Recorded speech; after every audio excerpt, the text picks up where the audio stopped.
आप सभी को गुड मॉर्निंग स्टूडेंट। बायोलॉजी की क्लास जैसा कि आप लोग जान रहे हैं कि चल रहा था, और हम लोगों ने बायोलॉजी के चैप्टर में सेल चैप्टर को समाप्त कर दिया था। स्केलेटन सिस्टम यानी कि अगर कहा जाए तो कंकाल तंत्र हम लोग पढ़ रहे थे, और कंकाल तंत्र में आंतरिक कंकाल तंत्र और बाह्य कंकाल तंत्र के बारे में हम लोगों ने पढ़ लिया था। ठीक है, उसके बाद मैंने आप लोगों को बताया था कि एक होती है उपअस्थि और एक होती है अस्थि। ठीक है, उपअस्थि उसको कार्टिलेज बोला जाता है और अस्थि को बोन बोलते हैं। ठीक है, उपअस्थि जो हमारी होती है उपअस्थि,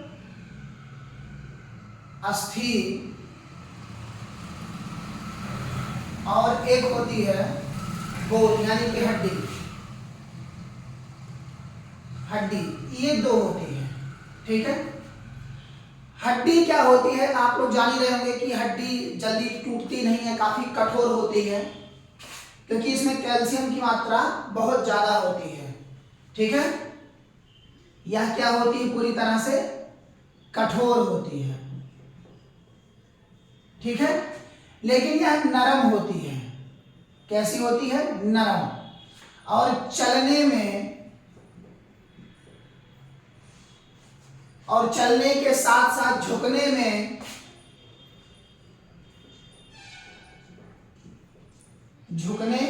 में पूरी तरह से यह सहायता प्रदान करती है।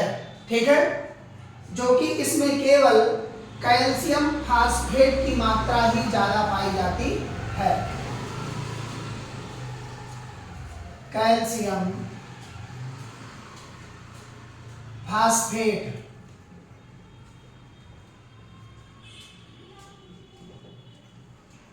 Calcium phosphate.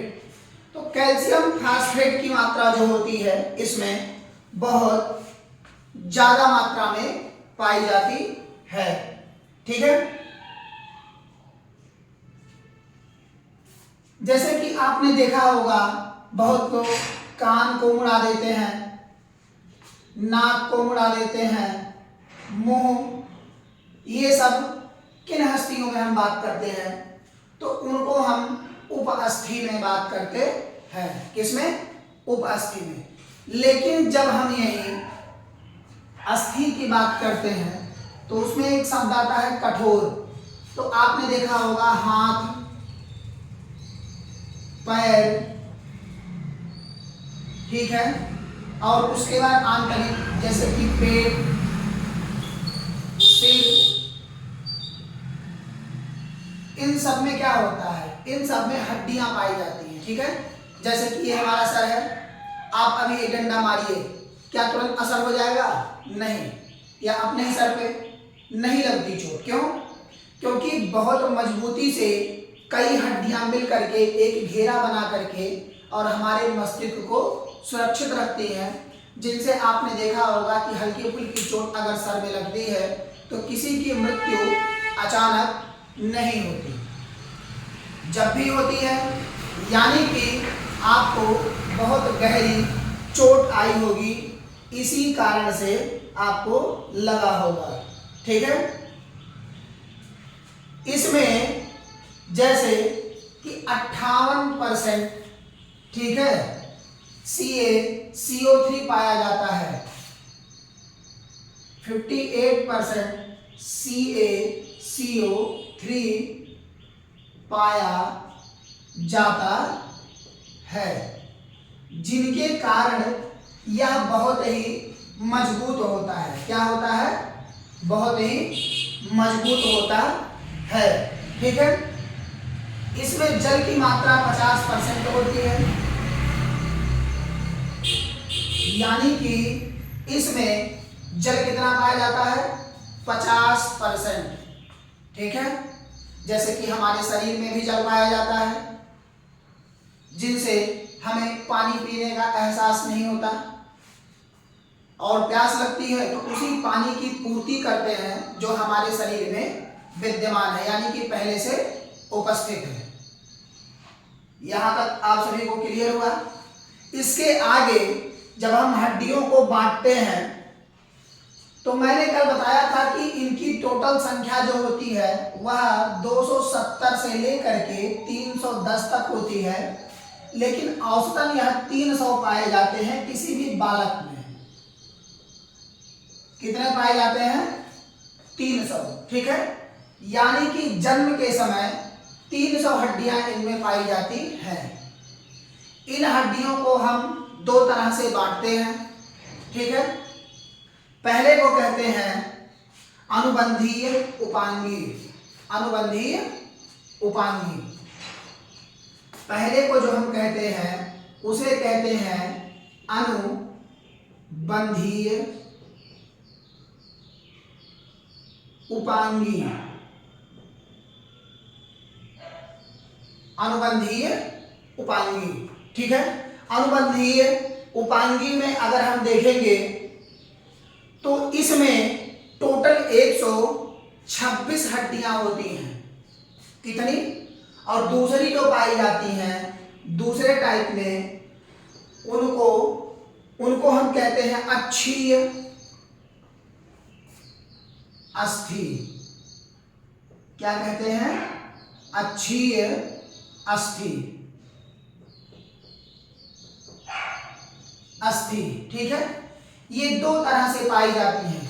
इनकी टोटल संख्या 126 और इनकी संख्या 80 होती है।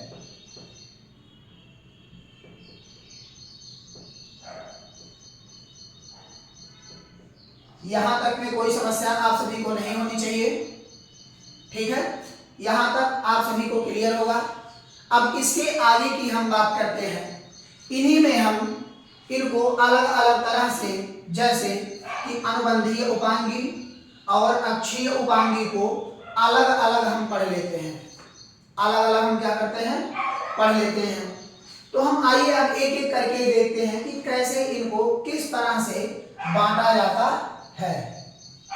ठीक है, इन पर हम बेसिक से लेकर के पूरी तरह से चर्चा करेंगे कि हाथ में कितने होते हैं, पैर में कितने होते हैं, नाक में कितने होते हैं, चेहरे पर कितने होते हैं, पेट उदर में कितने होते हैं, कितनी हड्डियां कहाँ किस तरह से पाई जाती हैं, उन सब के बारे में हम अलग अलग जानकारी ग्रहण करेंगे। तो आपने देखा होगा कि पहला जो पॉइंट लिखा हुआ था वह था उपांगी।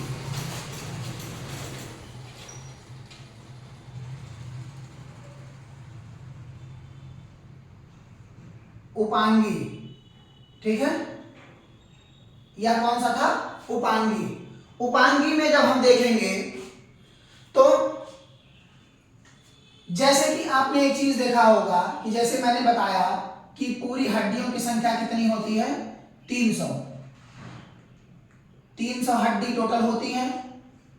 ठीक है, इन्हीं 300 में सब एक दूसरे से जब जुड़ने का कार्य करती हैं तो वह प्रोटीन द्वारा ही जुड़ती हैं। किससे?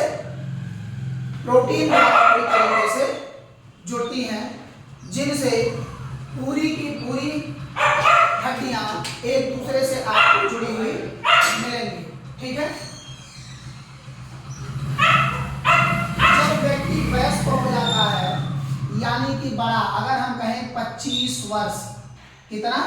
25 वर्ष।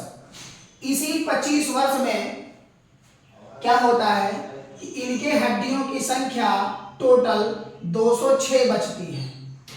कितनी बचती हैं? 206 बचती हैं। 206 हड्डियां सिर्फ बचती हैं। बाकी की हड्डियां धीरे धीरे आपस में एक दूसरे से जुड़ करके समाप्त हो जाती हैं। ठीक है, हम बात कर रहे थे उपांगी की। उपांगी में मैंने बताया कि इनकी संख्या 126 होती है। टोटल कितनी होती है? 126। ठीक है, इन्हीं 126 के होने के साथ साथ यह हमें चलने चलने, कार्य करने, बैठने, दौड़ने,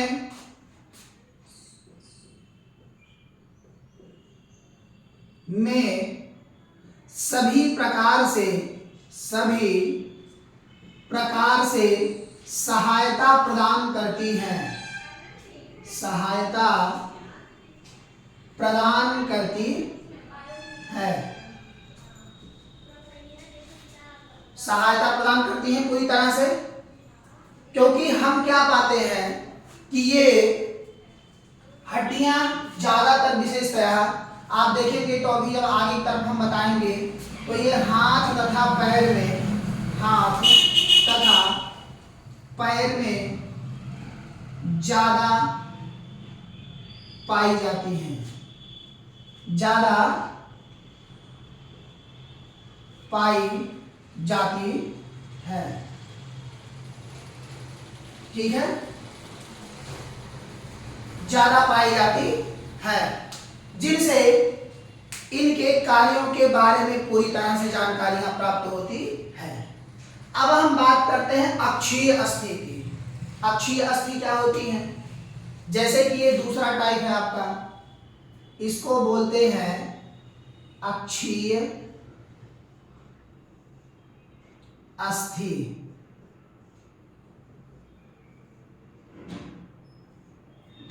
अक्षीय अस्थि, ठीक है। हम इस अक्षीय अस्थि पर बात करते हैं। ठीक, जब हम अक्षीय अस्थि की बात करते हैं तो इनकी टोटल संख्या जो होती है वह कितनी होती है? 80।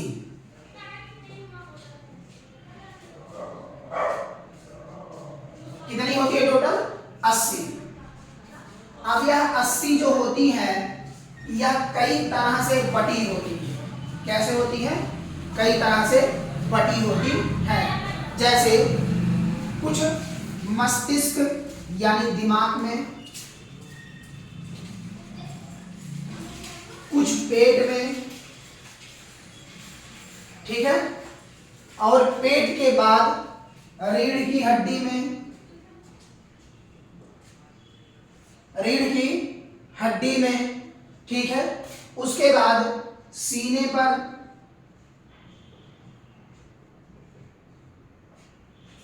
पूरी तरह से पाई जाती है, पूरी तरह से पाई जाती है।